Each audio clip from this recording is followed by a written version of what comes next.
Hello everyone, this is English Tutor Hub official channel and welcome back to our English lesson where learning English feels like art. And today, let's learn English vocabulary for online banking and finance guide with practical Tagalog translations. Let's dive in. Introduction. Online banking allows people to manage their money using a computer or smartphone. Learning banking and finance vocabulary helps students communicate confidently when checking balances, transferring money, paying bills, and discussing financial matters. Goal: learn useful English banking words with simple Tagalog translations and practice them through examples, dialogues, and quizzes. Essential vocabulary. English word, Tagalog translation, meaning.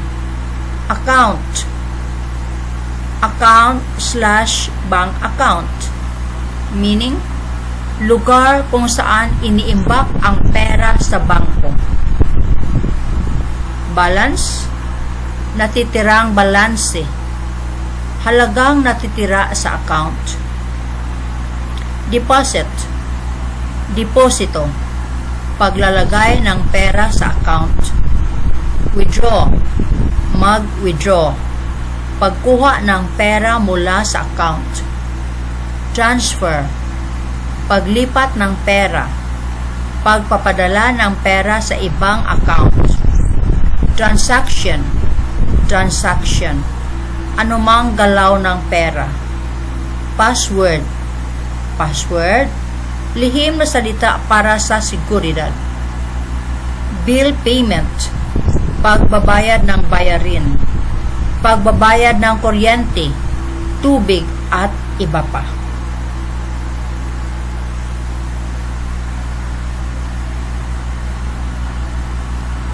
English word, Tagalog translation, meaning. Login, mag-login, pagpasok sa online account. Savings, ipon, pera na iniimbak para sa hinaharap. Interest, tubo, dagdag na perang kinikita sa ipon. Credit card, credit card, card na ginagamit para umutang sa pagbili. Loan, utang, perang hiniram sa bangko. Debit card, debit card, card na direktang kumukuha ng pera sa account. Security, seguridad, proteksyon laban sa pandaraya. Example sentences. Number 1, I checked my account balance this morning. Sinuri ko ang balanse ng aking account ngayong umaga. Number 2, she deposited 5,000 pesos into her savings account. Nagdeposito siya ng 5,000 pesos sa kanyang savings account. Number 3, I need to transfer money to my brother.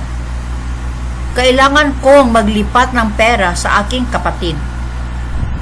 Number 4, please do not share your password with anyone. Huwag ibahagi ang iyong password sa kahit sino. Number 5, I paid my electricity bill through online banking.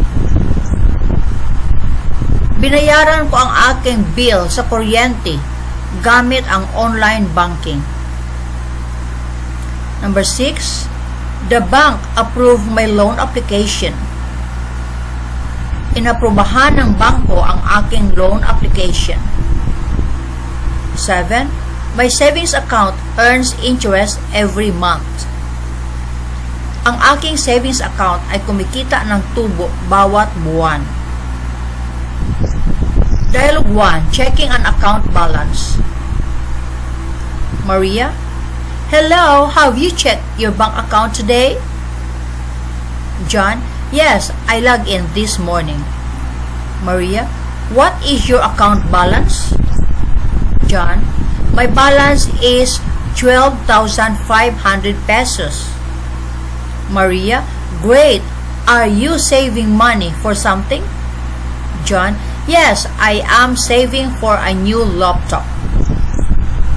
Tagalog version. Maria, kumusta? Nasuri mo na ba ang iyong bank account ngayon? John, oo, nag-login ako kaninang umaga. Maria, magkano ang balanse mo? John, ang balanse ko ay 12,500. Maria, ayos, nag-iipon ka ba para sa isang bagay?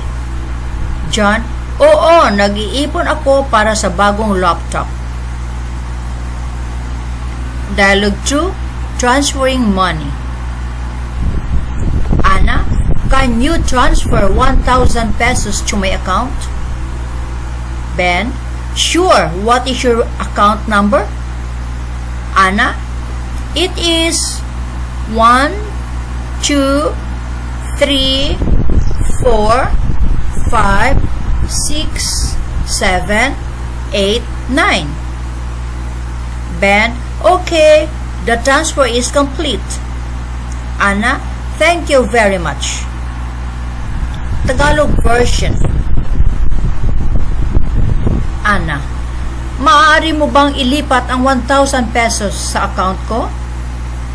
Ben, oo naman. Ano ang account number mo? Anna, ito ay 1, 2, 3, 4, 5, 6, 7, 8, 9. Ben, sige, kumpleto na ang transfer. Anna, maraming salamat. Quiz 1, Vocabulary Matching. Match the English word with its Tagalog translation.